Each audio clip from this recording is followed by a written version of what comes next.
Hey YouTube, it's Guy. Today I am back with a watch review. I'm coming at you with a review on the Casio MDV106 Duro. It's a Casio brand dive watch in the sub $50 price point, and I'm super excited to show you guys this watch. First things first, I wanted to take a quick look at the package this thing comes in. I own 4 now Casio watches, and this is the first one that I've gotten that comes in the metal or aluminum probably case or box. It's not super high quality, but it's just quite a bit different from the ones that I've seen. I don't have any super high-end watches from Casio. Of course, super high-end is a subjective term, but their Pro Trek line, they have some watches in the above $200, $300 price range, I guess, and I don't have any of those, so I'm not sure what the packaging is like on those, but my G-Shocks and other watches that I've gotten from them all come in just cheap cardboard boxes. This box is it's a little bit different. If you've never seen one of their little metal tin boxes before, I figured I'd just give you a look at that. Now, of course, it's just packaging, and what we really care about is the watch. So we'll pop this open and take a look at the actual watch. Again, this is the MDV106 Duro, and it is a little overview. It's a 200 meter water resist diver with a 3-hand analog dial, and it also has a date window, which is outlined with a nice white outline for nice contrast. It's a Japanese quartz movement with roughly 3-year battery life, I believe is what they advertise it, and the movement is supposedly accurate within plus or minus 30 seconds per month. So of course, quartz movements are very accurate. The list price on this on Casio's website is $69.95. Interestingly enough, down here on the bottom of this little package, it says $54.92. I found this at my local big box department store, and I ended up getting it for around $45. That's the basic info about the watch. To pull it out of the case here, it's on this little black pillow, and we can just discard that and move the case aside and get a closer look at the actual watch. So the first thing I want to look at on this MDV 106 is the case, and for a watch at this price point, the case is done really well. It is got a very nice polish on it, as you can probably see by all of the fingerprints on the side. So I'll get my little cloth and kind of try to clean that up for you guys. It is a fingerprint magnet, that's for sure.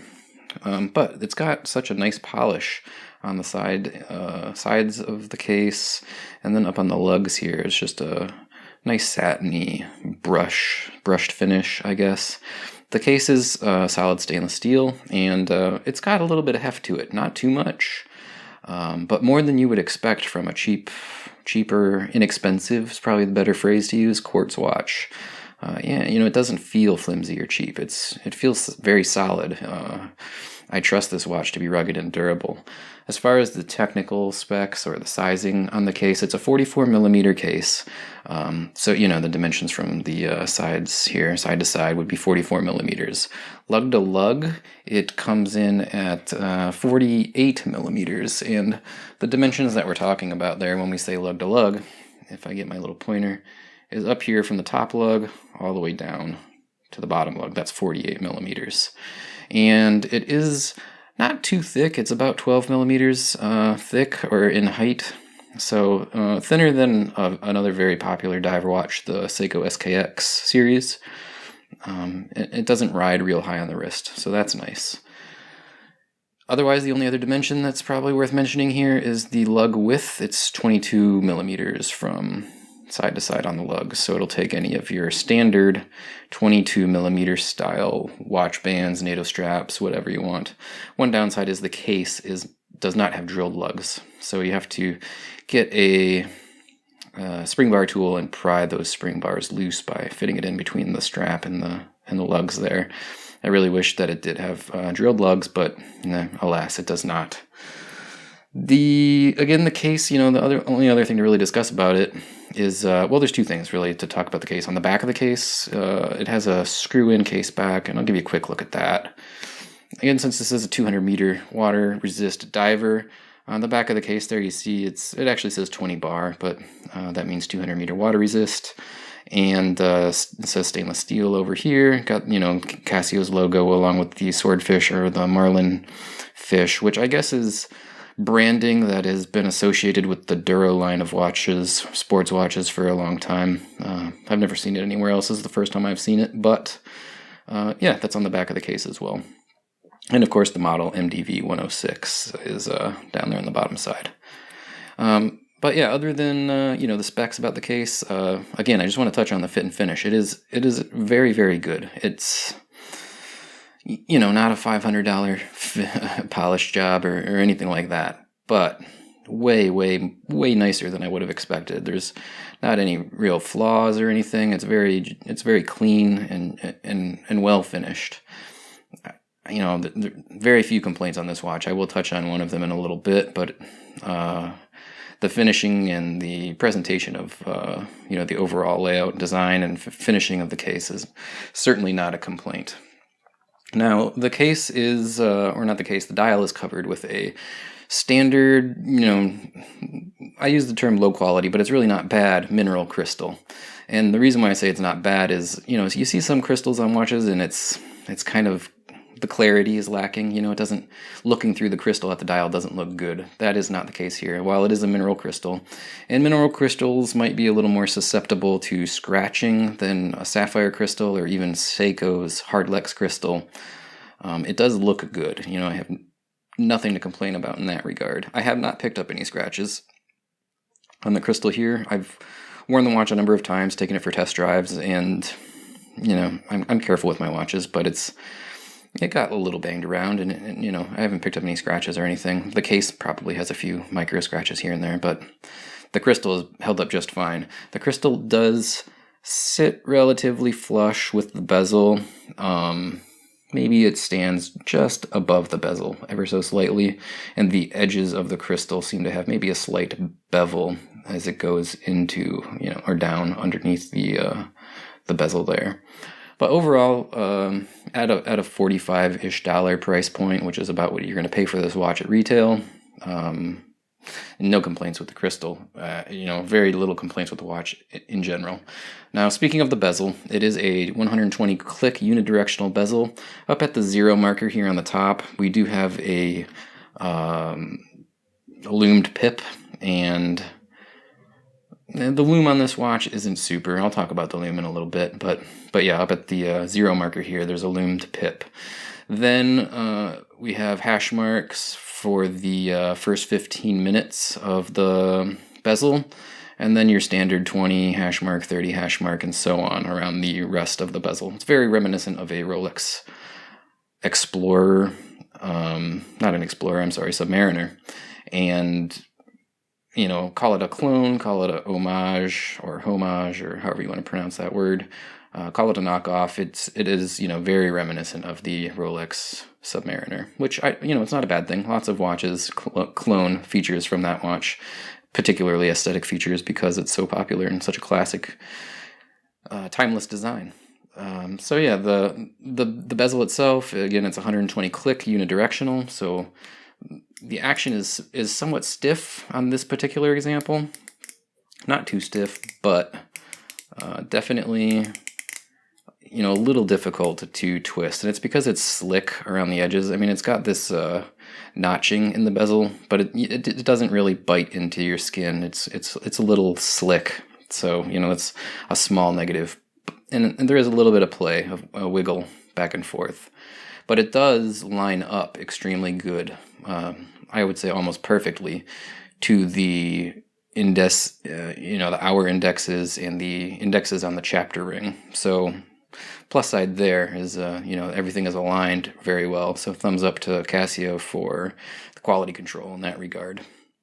Now, other than, other features about the bezel, I guess it does have this insert here, which has the markings and the numbers. I think it's aluminum, so that's probably going to scratch. It's not like a really nice ceramic bezel insert. So you have to be careful with it or it's going to get scratched up. No doubt about that. But so far mine's been pretty flawless. And again, I take pretty good care of my watches when I wear them. Now the dial is a very minimalist dial. It's, again, a clone or a homage to the Rolex Explorer. It's very obvious. The markers are really nice applied markers that feature a polished stainless steel outline. I like that quite a bit. Obviously I'm a fan of that look on the Rolex. And you look at much higher priced watches for that matter. My favorite diver watch that I wear on a daily basis, the Rolex, no, the Seiko SKX. The markers aren't applied and they don't have nice polished stainless steel outlines. So, getting that feature on such an inexpensive watch and, a high quality feature like that is cool, I think. The dial also features a date window at the 3 o'clock position. It's got a nice white outline and it's a white dial with black text. It's very legible. So, that's well done. And, basically what we would expect on any watch, really. The dates do line up in the window very good. Nothing's misaligned there as well. So another thumbs up to Casio for their quality control in that regard. Now, on the dial, of course, we have the handset. And the handset is nice polished metal hands. They do have lume on the minute hand and the hour hand. And then the second hand is also a metal polished with a red highlight on the pointer side, along with some lume at the very end there as well. The hands are, they're fine. The minute hand maybe could be a little bit longer in my opinion. The second hand as well, taking it more all the way out to the chapter ring, but it's a minor gripe. I can live without it. Now, one nice thing about the handset is the second hand lines up with the second hash marks on the chapter ring almost perfectly. Not 100% perfectly, but almost perfectly. And when you're talking about a quartz watch and how it ticks like that, it's very common that it won't line up. It'll be a mile off. So again, quality control over at Casio. Very good. I'm impressed. Speaking of it being a quartz movement, it is a quartz movement. Like I said in the intro, incredibly accurate, plus or minus 30 seconds per month. I mean, that's great. You're not going to beat that with any probably automatic watch that's, under $1,000 or $2,000 anyway, so your sub $1,000 automatic or mechanical watches are very likely going to be like plus or minus 20 to 30 seconds a day, never mind a month like this. Now, a lot of people on the internet are going to have negativity or bad things to say about quartz watches. They'll say you should never own a quartz watch. It's a waste of money. You should only have these automatic movements, blah, blah, blah. I disagree. Casio is one of my all-time favorite brands. And as far as I know, all of their watches are quartz watches. Maybe they have some mechanical watches that I'm not aware of. But that said, I'm always going to have Casios in my collection. And if you want to have them in your collection, don't listen to anybody on the internet that says that having a quartz watch is, there's something wrong with that. There's nothing wrong with having a quartz watch.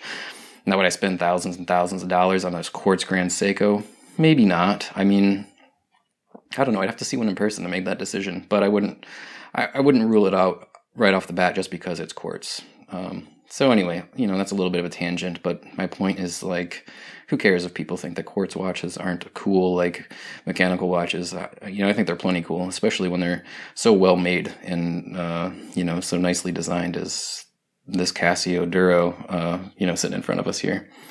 Now, this Casio does have one real problem, a glaring problem, if you will, and it is the crown. The crown is not well done. First of all, it's really slick, so it's hard to get a nice grip on it to spin it. And then second of all, the threads are just gritty, and you can feel it as you're twisting it. It's not a solid, not a good crown at all. That said, once you finally get it out, it's not too bad. Pulling it out to the first position changes the date. Pulling it out the second position changes the time. I'll rotate the time out of the way here so we can see the date window better. Now, a problem with the date setting is you gotta really rotate it like a full 360 degrees, rotate it full 360 degrees just to get it to flip. I wish it wasn't like that, because sometimes I'll be like, oh, it's not flipping, and I'll go the other way, oh, it's not flipping, and I'll go the other way, back and forth. It's like that, like when you're trying to find where to plug in a USB cable, and you flip it over and flip it over and flip it over, and it never fits. I kind of feel the same way when I'm trying to figure out, get the date flipped sometimes when I'm doing this. That says the date does flip, just fine once you start spinning it in the right direction, and you spin it long enough, but you do really have to have it go around and around and around to get that thing to flip. Now, when you pull it out to the second position, of course, it hacks and the second hand stops, and you can set the time, and there's nothing wrong with that aspect of the dial. It looks like we got a little smudge there. Let me get that.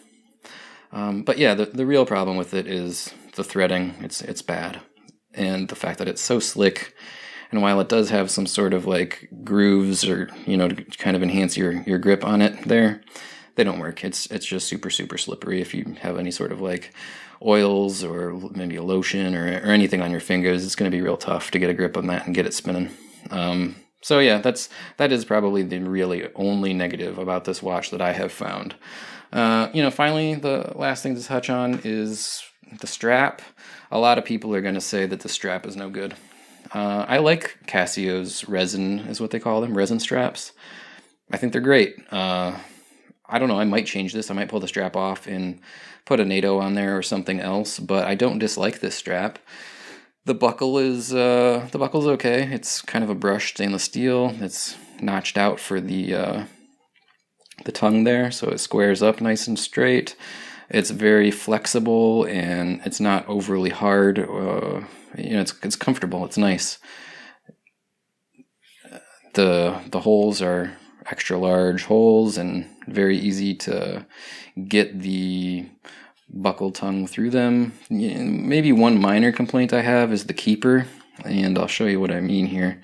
Once you fasten up and stick the buckle through, the keeper, it kind of sticks. Like it can be difficult to get it to move back and forth.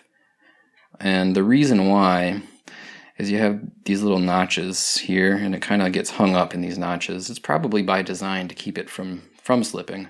But when you're trying to adjust it on your wrist, it can be a little annoying. But other than that, there's really no negatives about the resin strap in itself. But it's 22 millimeters, so you could take it off and put whatever you want on there. And like I mentioned about the case, the lug holes, there's no holes drilled in the lug, so switching it is going to be obviously a little bit of a pain. But overall, I like Casio's resin straps. I have the Casio G-Shock DW5600, and it's more or less the same strap. I don't know if it's identically the same, but I like that strap. I mean, I'm never going to change that, and I don't think I'll change this one. I don't know. Sometimes I like variety, so maybe I will, but it's not because I don't like it. It's because I just like mixing stuff up. So yeah, I like the strap, and if you're happy with like always having the same strap on your watch, then there's probably no reason to change this one, particularly if you anticipate getting it wet. The strap is going to be very durable and very rugged, and of course completely water resistant. So yeah, I mean, that's basically everything about this watch. I really like it quite a bit, as I'm sure you could tell based on the review. I think it's probably not going to unseat my SKX007 as my daily wear watch. As a matter of fact, I'm wearing it now. I'm going to go ahead and take it off and just kind of set it next to it here so we can see some of the similarities and differences. Now, of course, the Seiko SKX007 is a 200 plus or minus, depending on where and when you get it and what band you get it on, versus a $45 to $50 watch. So huge price difference. This is a automatic movement, and this is a quartz movement. But they're both divers, and they both have black dials and black bezels. So there's some similarities. The overall size of the case and the dial and everything is a little bit bigger on the Casio, but because the SKX is thicker, it doesn't really wear all that much bigger on the Casio. So if you're familiar with this SKX and you're wondering, like, I kind of want a beater watch, maybe I'll get that Casio, so I just have something to wear that I don't have to worry about. But how is the Casio gonna fit me? It's a little bit bigger, but it wears smaller than it really is because of that thickness. It doesn't stand up off of your wrist all that far. So that's a plus. But there's quite a bit of similarities between these two watches.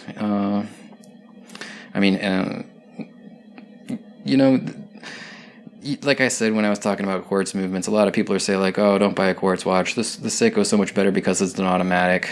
I mean, the Seiko runs for me 5-6 seconds a day slow. This Casio like basically is dead on. Like that's a pretty big deal. So if someone ever tells you like, oh, you shouldn't get it because it's quartz, again, You don't have to buy the $200 automatic or the $2,000 or the $20,000. You know what I mean? Just buy what you're happy with. And while I do like this Casio, I'm probably not going to wear it more than the Seiko. That doesn't mean that I don't enjoy this Casio. It's just that I really, really enjoy this Seiko. It just, I don't know, something about it. It's like one of my first automatics. I think it is my first diver. So, whatever. It is what it is, and I'm kind of rambling, but yeah, I mean, something that you might be more familiar with. So I just wanted to show them side by side. One thing I really do prefer about the Seiko is the bezel. I like the individual little dots for every single minute. I think that's a better design than the hash marks on just the 1 to 15 and then just the prominent 20, 30, 40, 50 marks. So aesthetically, that's probably mostly what it is for me, the Seiko. It's just aesthetically, I like it a little bit better than the Casio, even though the Casio is mimicking the Rolex, which is a classic design. I mean, I don't know, I think the Seiko's got some sort of weird, rugged elegance to it. It really appeals to me. But anyway, that's my review on the Casio, what is it, the MDV106 Duro, and yeah, it's a great watch. If you're interested in picking this watch up, I'll have a link to it on Amazon down in the comments below the video, or the notes below the video. And full disclosure, it's a link through my Amazon Associates account, and if you buy it, I end up getting a small commission or kickback or whatever. It's like 4%. But that does help out to subsidize the cost of getting new stuff to review. So if you're thinking about picking this up, if you click my link, like I said, it'll help me out a little bit. Otherwise, if you enjoyed this video, go ahead and click the like button and share it. And if you're not already a subscriber to my YouTube channel, go ahead and subscribe. I try to come out with new videos and content on a weekly basis, sometimes more often, sometimes less. But yeah, I will be back here as soon as possible with another video. Maybe it'll be another watch review. Maybe it'll be a review on, something else. I'm probably going to start mixing it up a little bit. But I have a whole bunch of Casio reviews in the pipeline to take care of, and I wanted to get this one out first. So thanks for tuning in, and we'll see you again soon. Bye now.